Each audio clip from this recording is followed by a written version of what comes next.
And welcome to the 2020 Region Rundown here on AccessWDUN.com as we take a look this week at Region 8 6A. Bo Wilson across the computer screen from Jeff Hartz once again. As sometimes right next to each other. Sometimes, yes. So we take a look today at Region 8 6A, which is going to be just a wow region. This region in football is going to be insane, Jeff.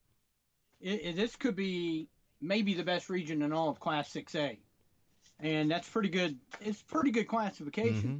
But this region it's star packed. I mean, you got Buford coming off the state championship run last year in Class 5A, Dacula, semifinalist in 6A last year, Central Gwinnett, which has been in 7A, and you got Lanier, which was a semifinal team 2 years ago. Mm-hmm. You got Shiloh dropping down from 7A, and Winder-Barrow, which is a team on the rise. Habersham coming off I think a second round appearance a couple years ago. So 6 of the 7 teams made the playoffs last year, Bo.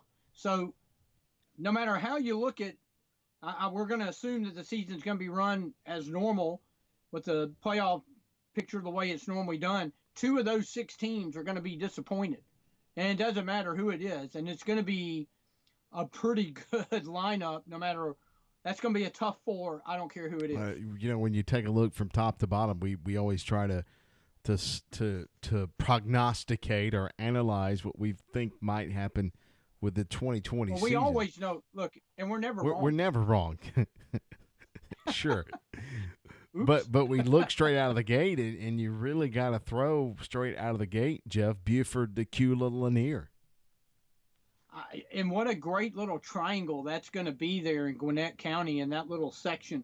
Lanier and Buford only a mile and a half apart. Sugar Hill comes right up to Buford. I know, I lived down there for 7 years. I think the Lanier people have been kind of, whether they'll admit it on air, I don't know. But the Lanier people have been kind of waiting and hoping that someday they would get in the same region with Buford. Because I think that's going to help their program as well. That's going to be that's going to be a great rivalry. I think that's going to prolong into the future. And I see standing room only. Should we go ahead and call that the Battle of Buford Highway? Yeah, I think we could do that. I definitely think we could do that. I don't know what you'd call the Buford-Dacula thing, but an interesting stat. Was it 1993? I think you found out, right? The last time Buford and Dacula played, and they were an old Class A rival. Try they were in the Class C. Well, they go back a ways. And, those were great rivalry games. And, of course, that's back when there was nothing up that way in Gwinnett. 1964 is when that first started. Yeah, that's a long rivalry that hasn't played in almost 30 years, and I'm looking forward to that. That's how the region is going to finish. Dacula or Buford leads that series 32-24. It was a good series back in the day. I'm really looking forward to that. I think this is going to be one of the most fun regions to watch, and we're going to learn a lot about some of these teams that we probably haven't really seen up this.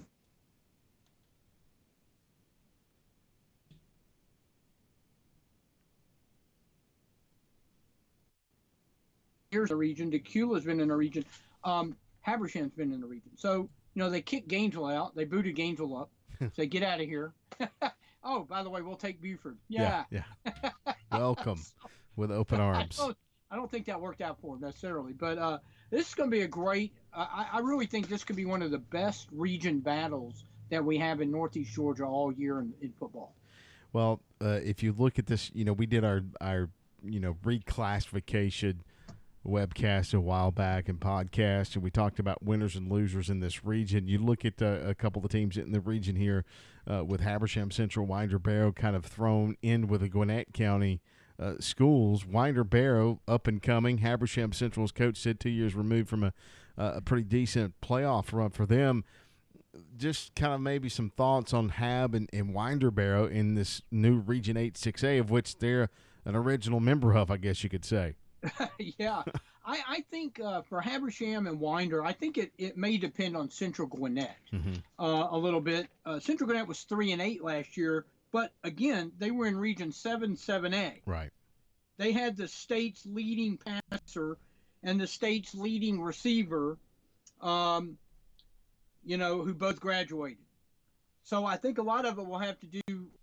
Will Central Gwinnett be in a rebuilding mode, or do they have enough to reload? They're dropping down a classification. I don't know if that's a good thing for them. When you look at, again, you got Buford, you got Dacula, you got Lanier. Those all three teams have been in the semifinals or better sometime in the last couple of years. Habersham Central, we talked about. I think that it doesn't bode too well for Hab. I think they're probably going to have the hardest road of all the schools. I think just because when you look at the numbers, they're just not going to have quite the numbers that those Gwinnett schools are going to have. But that doesn't mean that they can't compete. But again, I think a lot of it will have to be. I think a lot of it will depend on Central Gwinnett and Shiloh. Now Shiloh was 7-4, but they're losing their top quarterback, their top rusher, and 3 of their 4 top wide receivers. So I see them taking a step back. So I think that, if Hab and Winder can kind of continue a little building process, I think it's going to be a full-weight battle right there, I think, for that last playoff spot. I don't want to say necessarily Buford, Dacula, and Lanier are a lock, because you never want to say that. Anything can happen. But when you look at those three teams and what they've been building the last 3 or 4 years, it's really going to be hard to unseat, I think, one of them in the top 3. Well, now you talk about losing your top players. Lanier's going to lose some folks as well. They losing their leading rusher from last season, so that could be interesting to the run game. But the key thing about them, their number 2 and 3 is returning. So out of the backfield, and their quarterback returns. Well, that is true. But they gained 2,200 yards on the ground last year, Bo. That's pretty stout. They only have 620 yards returning, so that's a lot of production gone. But like you said, their quarterback returns 25 TD passes, only 8 interceptions last year. You got to figure he's going to get a little bit better, but they do lose their top wide receiver. Mm-hmm. Their number 2 guy returns. He had 30 receptions from right at 600 yards. So defensively, though, and that's really where they've hung their hat. Almost from the beginning of the program, when you talk about guys like Derek Brown, went on to Auburn. They lose 3 of their top 4 linebackers and 4 of their top 5 tacklers overall. So I think if there is an area where maybe there'll be a drop off, shockingly, it might be on the defensive end for Lanier. But again, loaded with talent. Even every year they just seem to kind of reload. So, again, I think it's going to be hard to knock them out of the top 3. But, again, they are losing quite a bit of production. All right, so if you were to rank these teams from top to bottom, what would it look like? Wow. I mean, big question. I don't – that's a good question. Do you go with the entrenched team in 6A that has shown success over the last couple of years in Dacula with 2 semifinal runs? Or do you go with Buford, who's coming off the state title team and has shown, like they did last year, that they can not only compete but beat Class 7A teams? I think right there is probably a toss-up. I mean, I think you probably have to give the edge to Buford because those kids that are coming back, they're coming off the high of a state championship team. They know what to do. I think Dacula's right there. I think I would probably still go with Lanier at 3. And right now, probably Shiloh or maybe, Winder-Barrow. And then, I think you're looking at Central and Hab. But again, I think those bottom 4 teams are a lot closer than they might appear. And so I think that's going to be the real battle. But again, I think take a pick, whether you like Dacula, and they're probably going to be a little bit bigger than Buford, but Buford certainly has the pedigree. Right. Well, this should be interesting. Of course, talking to Coach Bryant Appling today about the step up for them. And, the interesting thing about Buford is we talked to Coach App about Jeff was Buford's been in every classification now, and they've won in every classification. Now they step up to another one in 6A, and it's probably only a matter of time before they step up to 7A and play in the state's largest classification.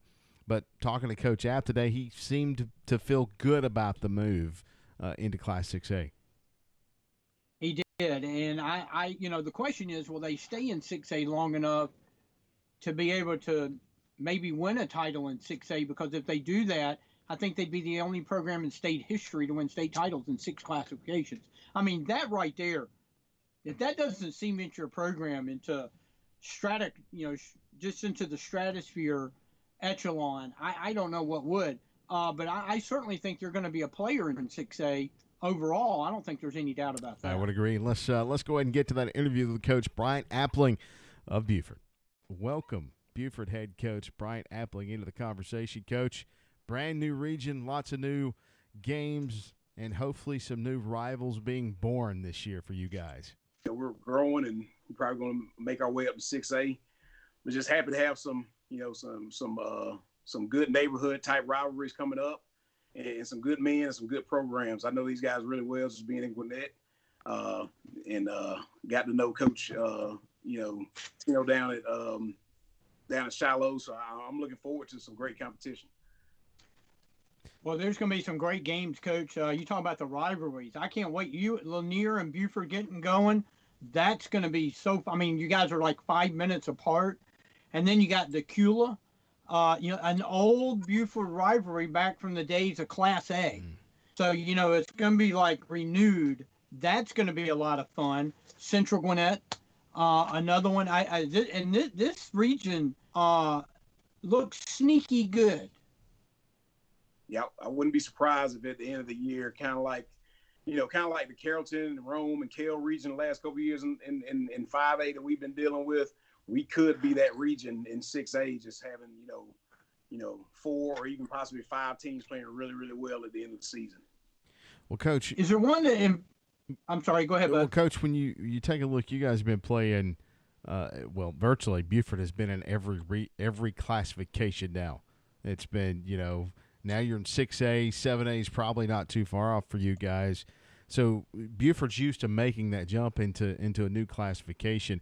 I asked Coach Webb this last week, any concerns with you guys going up to another classification? I mean, there's always a concern. You think about it, last, couple years in 5A, we've still been one of the smaller schools as far as just number of kids in the school building. And we're not changing that much, between whatever, rules or whatever regulations pushed us up. It's not like we've grown 500, 600 kids in the last 2 or 3 years. So, yeah, obviously, playing bigger schools and bigger teams. And I heard a long time ago from Coach Wood and Coach Simpson the more you move up, the more programs are in that classification that possibly can make a run and win it. So, instead of you playing, state championship caliber ball in 3rd round, you're going to be playing in the 1st and 2nd round now. So you always, especially in a time like this, you want to keep kids, worried about, the things that's going to keep them healthy, keep them working out, keep them stretching, things like that, because it's going to be that much bigger for us at the end of this next season. How many kids can we keep healthy? How many kids can we, do we have to play both ways versus, just playing them both ways just because we want to, just trying to, make sure we can make it through a 15-game season. Well, line play is so big, and particularly as you move up in the classifications, they get a little bigger and the teams get a little deeper across the front. How will that affect you, if at all, when now you're going to consistently go against teams that probably have bigger numbers? I mean, that's usually the first point of emphasis for almost any high school team. I mean, you talk to these college coaches that are recruiting, they always talk about how there's never enough defensive and offensive linemen, that can play. So it's even worse at the high school level. I know, obviously the teams are going to be, more numbers at the school, so they got more to pick from. So line of scrimmage is going to be bigger and stronger. That is the aspect that I think we kind of planned for last year. And we lost some great players last year on both the defense and offensive line, but we kind of started, doing something that was a little different for Buford and not playing every one of our big guys both ways. We tried to find a way to, make them flies in one side, and if them from time to time on the other side, we would use them. But toward the end of the year, we got to where we were almost completely one side of the ball for those big guys. So getting some young guys to step up in that aspect is going to be key as well. You need to find a sophomore or freshman every year that can help you out, that can, weather the storm for 14, 15 games or whatever, that can kind of get you out of whether they're backing up or whether they're starters. Those are going to be the big deals as far as us being able to hold up on the front end next year. Well, Coach, there's one game. Well, I'm not going to say just one game, but this game in particular kind of stands out to me. It's I don't know, is it the across the street region battle you're going to have now with Lanier, who has some pretty good returners coming back as well. You got some good returners coming back as well. You guys have never played each other, correct? Never. So never JV, never ninth grade, never anything. So now you're playing them in the region. I don't know if you've talked to your players about the schedule yet, and we know that they've got to know Lanier's on the schedule since they're in your region. Well, what's the thought on having Lanier basically across the road from you in your region? It was kind of, I guess it's still fresh to us and to them because, like I said, I've been there. This last year was my 16th year, and we never really had a region rivalry that was like right across the street or the next town over, or just an old school type, small town rivalry type thing. Our closest thing I've always remembered was our battles with GAC, and GAC was still way down in Lilburn. You know what I mean? It was a long way away. A Flowery Branch, kind of we had them for 2 years, but it was so fast. We had them and they were gone. It never really got a chance to materialize to anything. But I think our kids, the thing with Lanier is our kids grow up playing Lanier in GFL. They have some sort of history with some of these kids. They probably, played with them growing up or just know them from the neighborhood or whatever. So I think it's gonna turn out to be some good Friday nights, whether it's us riding, a mile and a half down the road or them riding a mile and a half up to us. Our kids and our community are definitely looking forward to it. We were talking about the region itself. 6 of the 7 teams made the playoffs last year. So that there's a lot of quality coming that they have put into this region. When you look at these teams, which team in your mind, when you look, my guess is Dacula. When you look at the top to bottom talent wise, I'm guessing you and Dacula may be the teams to beat, or is there another team that's on the rise that you see as like, okay, that's going to be the game? In the end, and I do it every year, regardless. Everybody says, I downplay the teams every year or whatever. But last year was last year.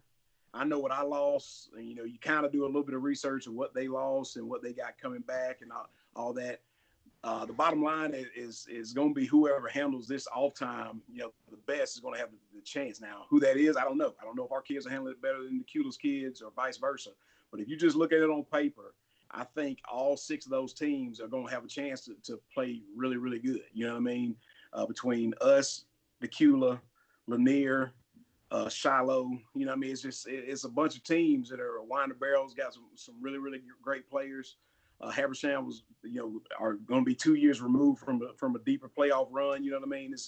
It's going to be wild. You know what I mean? It's going to be like old school, but Gwinnett's been doing it for a long time. I remember when, Parkview and Brookwood and all those guys were in the same regions, and it was like SEC football. It was like you couldn't slip up in front. And I don't know if we're going to be that good, but I think if our kids aren't charged up for each and every Friday night, you could be embarrassed by a team, or that at worst, or just being beat by a team that a lot of people don't think you should lose to. I got respect for all these coaches and all these programs. They're great, and we're gonna have our hands full most Friday nights. And even though a lot of people sit there and say, "Well, y'all are running right through them," that doesn't mean anything. Last year and the years before don't mean anything for 2020. Well, Coach, your schedule last year was brutal.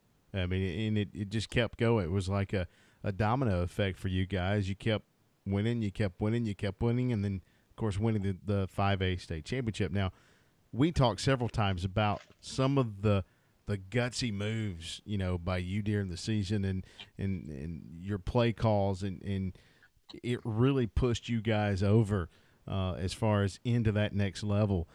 Do you feel this year that that's going to kind of be the same way it's going to go for you guys?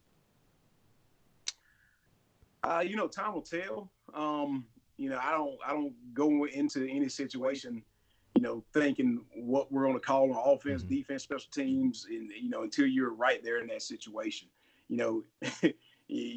Everybody likes the close games when you win them after the fact. But any coach, you can ask any coach, they would love to have a 2-touchdown cushion going. There's no doubt about the 2-touchdown cushion. So Dacula, I know we spoke a little bit about Dacula back on the schedule for you guys, first time since like 1993, and it's an old rival from back in the day, from, as Jeff said earlier, the single A, I think it was the C days and the single A days, if I look back correctly. So go way back. And we talked about Lanier, but the one thing about this region is bringing back, Dacula into it with you guys, and Dacula is going to be a good team, but as far as being able to play a team like Dacula in your region, give me your overall feelings and thoughts about that. Just trying to get prepared for them, and then just not nervous about it. I'm definitely excited about it, but I want our kids, as far as I can, paint a picture for them, realizing that Dacula is going to be a Final Four caliber team.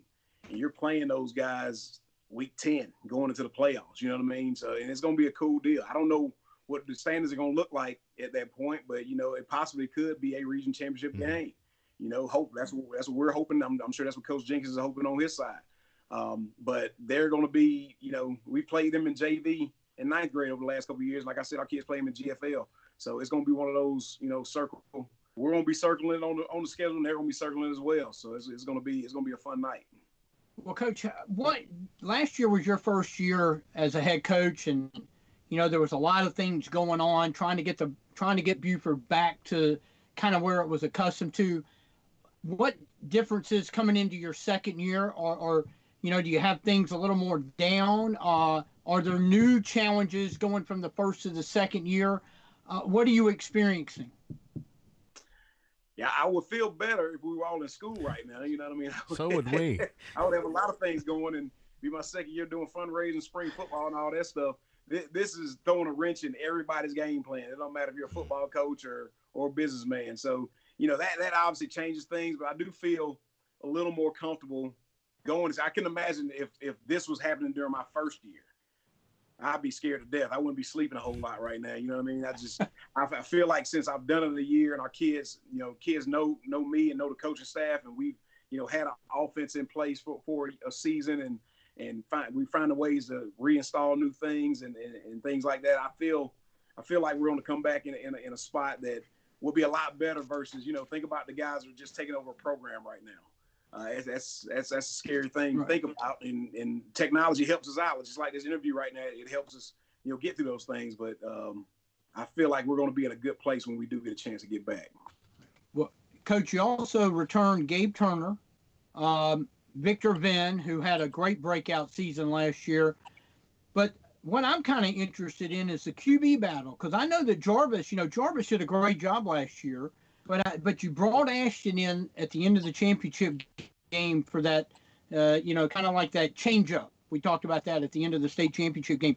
Is there a battle brewing there, or, is Jarvis going to, again, come in as the number one guy? Well, it's a battle at every position every year for us. We don't put out any depth charts. We don't do anything like that. We make the kids battle all the way up until the game, first game, and each and every week. If it's a close position battle in game 3 or 4, that means everybody's improving. That means everybody's doing a good job all week at practice. So, like I said, we're always been a two-platoon type team at running back. So Gabe Irvin and Victor Venn, obviously having the most reps. We're gonna have some young guys, Clink Scales, and some other guys coming in behind them, just battling for playing time. Eli Parks is another one. I'm just thinking about a bunch of names that are gonna come up and play at that position. But we're not averse to having a multi-quarterback system. You know what I mean? We played 3 quarterbacks during the playoffs. Dylan Whitkey was the other young, freshman kid. He came in and did a little wildcat and threw a ball and completed the pass in the state championship game. But obviously, whoever comes back, whenever we do get a chance to get back, whoever's been working the hardest and learning the most, one of them ones we just say, we got to find a guy, we got to stick with them. We go with who's going good. If we got 2 or 3 of them that can play, all of them are going to play. When we take a look at what's going on right now with you guys, you mentioned if it was your first year and this happened, you'd be kind of freaking out right now. A lot of the coaches that we've talked to have talked about getting the guys back in shape. Now, granted, I know you've been sending out, you and your coaching staff been sending out workouts and different ways creative ways for your players to work out, but the importance of getting back and having enough time to get your players back in shape. Do you feel that's going to happen for you guys? I'm hopeful. I mean, I still think time will tell. We got a little bit of time, on our hands before. It's not like we're supposed to start the season June 1st and we're sitting here April, a month and a half out. I feel, in my opinion, I've talked to a couple coaches, some of my friends down the cab and just all across the state. And kind of what I'm feeling and what I was feeling was the same as what they were feeling. If we can get back sometime, early July to mid-July, I think we'll have enough time to get kids in shape to play a scrimmage game and play the whole season out. If you get toward the end of July, mid-August, obviously something's going to have to happen. You're going to have to back up some games or whatever. But I think we still have about a month and a half to 2 months just about before they have to make a decision to say, okay, you're ready to go back, before we get to the point where we got to either, lose a couple games or change the schedule around or whatever. Well, I was going to ask you, have you heard anything down through the grapevine that if they start late, would they say chop off non-region games? No, that makes sense, but I haven't heard anything from GHSA or anything. They send out a newsletter every week or every 2 weeks or something like that, and they haven't, they're just going by what the governor says right now, where schools are done and spring sports are done. We'll talk about summertime workouts and fall seasons when those times get closer. Well, Coach, you want to make any predictions on the season? I predict that Buford football will play Buford football, and we will play hard, and we will try to find a way to win every game. That's what I predict. I for sure thought you were going to say we're going back. Yeah, I really did. I thought. I thought you were going there. Y'all know me better than that. So, what have you been doing in your spare time, Coach?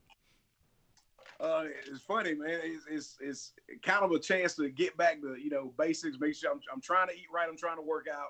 I'm trying to make sure my kids do the same thing, because my kids are the pickiest eaters I've ever met. And I was a picky eater, so I can't be that mad at them, but I grew to eat everything. But trying to their schoolwork is the hardest deal. Trying to contact my coaches and contact my kids and teach them online, weightlifting classes and PE classes. I'm in the middle of a Zoom meeting with my linebackers trying to talk about box play or coverages, and my second grader sticks his computer in my face, says check some math. You know what I mean? That's the thing. That's the crazy thing about this. It's not as easy as people thought it would be as far as their kids. Because I got to make sure my kids get education too. You know what I mean? I can't just sit there and worry about Buford football when my kids aren't doing anything but playing PlayStation and playing Minecraft or whatever. So it makes you think they didn't quite think all this through. Nah, yeah, I mean, I don't think it was a choice. You know what I mean? Digital learning was a good idea, and we always talked about, it's a good backbone to have just in case you need it. But being thrust into it so fast, I don't think anybody was completely prepared. But I believe everybody I talk to, I commend the team.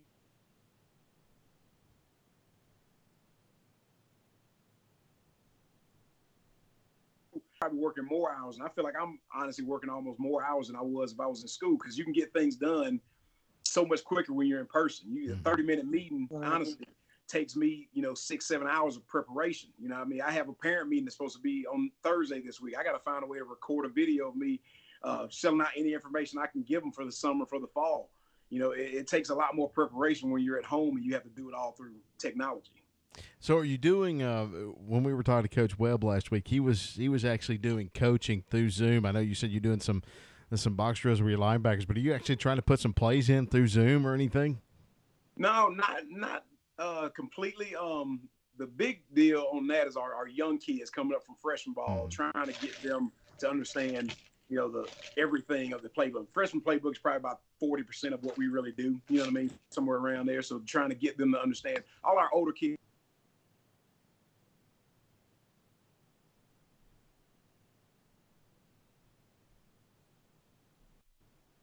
Me just typing up notes on there for them to watch and just getting in their face on Zoom or something once a week just to let them know, hey, just because we're not in school, it doesn't mean it's a completely, it's a complete break. We need to keep moving forward and reviewing this stuff. So when we do get a chance to get back, we're ready to go.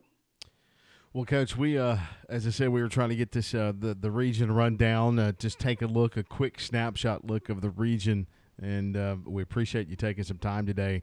I know first day back from spring break, even though it's, still online learning, you're still didn't have to do anything last week, which was nice for us parents. We didn't have to do anything. And for you being a teacher as well, getting the week off. So, but we appreciate you coming back today and talking with us. No problem. I appreciate you guys. I can't wait to see you in the fall. Same here. Absolutely. My wife would be much happy if I was out covering something. All right, Coach. Take care, man. No problem. I appreciate you. Bye. Of course, it's always fun to catch up with Coach App. We followed him for 15 straight weeks in the football season, and just a great coach, a gutsy coach. Boy, Jeff, it's something else. Some of the things that he pulled in the playoffs, I mean, for a lot of teams, I mean, when you talk about, I believe there was a fake punt against Carrollton that was just huge in turning the momentum of that game. And then you look in the state championship game, how many guys are going to pull their quarterback in the fourth quarter, which is basically what he did, and caught the spark that he was looking for. Not many guys are going to do that. You have to have a real feel for your team. And if you notice that interview, he's always smiling. He's the kind of guy you'd want to play for and run into the wall for. And I think it was evident last year when you look at the response that he got out of that team, when you look at kind of how things have gone the last couple of years. Because a lot of people are like, okay, is the dynasty over at Buford? And I think he showed that it wasn't. And he knew his players, and he knew what kind of moves he could make.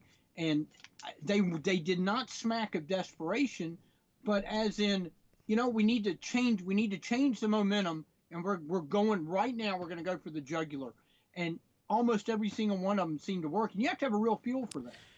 And he definitely had a real feel for that because of the outcome of the game. And nothing more, I guess, gutsy than pulling your starting quarterback and put your backup into the game in a state championship game. It was reminiscent of that flag you have behind you. I think most of us probably would have liked me now and go over there and vomit real quick.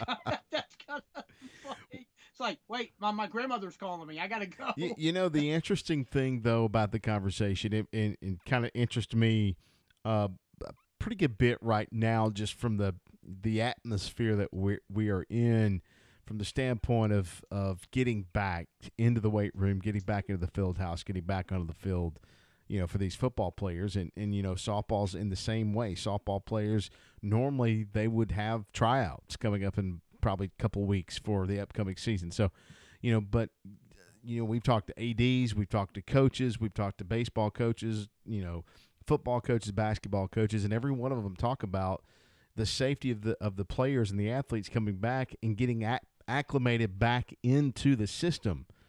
If this continues to push, it will be very interesting. And Coach App, as you heard, talked a little bit about that, but interesting how they're going to kind of make this all work out.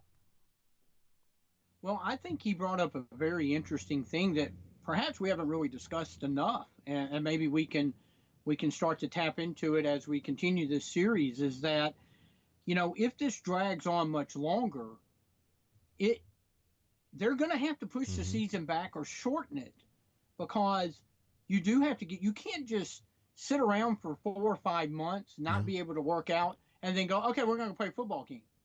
You're going to get hurt. I mean, you're going to get hurt.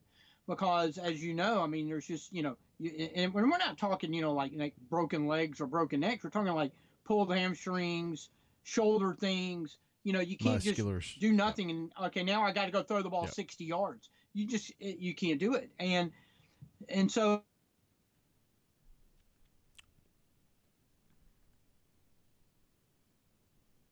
and you guys kind of dodged it a little bit, but I really don't think all of this has been thought completely out. I know that that's asking a lot of any one or two or three people to go, okay, we got the entire answer for all of this, but there's so many consequences that come when you do this kind of thing, and I think that if we're not able to get these people in shape, I think you're going to be left with no choice but to push the season back or shorten it in some way. Well, always a good conversation with Coach App. And, of course, coming up, our next series or our next show will be about, what is that, Region 8-5A? Region, which Jackson County and Johnson are in with an interesting region. I mean, you got a lot of the 8-5As like, Appalachia dropping down from 8-6A, but then Clark Central's still there. Loganville is still there. Walnut Grove, Johnson is still there. But Jackson County moving up all the way from 3A. That is really interesting. So I guess we're going to try to see if maybe we can get Coach McWhorter on with us and talk about that, because that's quite a jump. Yeah, that was by choice by them, by the way. They had been shifted up. Their numbers have pushed them to 4A, and they decided to go ahead and make the jump on up to 5A. So kind of interesting to make that jump. Yeah, I would like to hear that. So maybe we can get Coach McWhorter to join us when we look at 8-5A later in the week. All right, Jeff, enjoyed this one.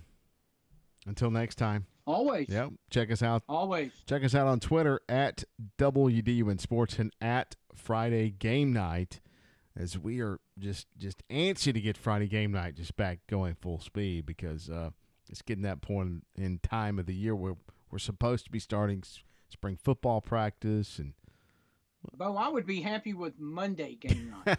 I would be happy with Tuesday game night, any Wednesday day. game night. If it ends in day night. There you go. I agree. Game day night. Completely Whatever. agree. If it ends in DAY, I don't care. Jeff is at Hart JJ22. I'm at the Bo Wilson. Check us out on all the other socials, Facebook and Instagram. Just keyword search Access WDUN Sports. For Jeff, I'm Bo. Till next time, have a great rest of your week, everyone.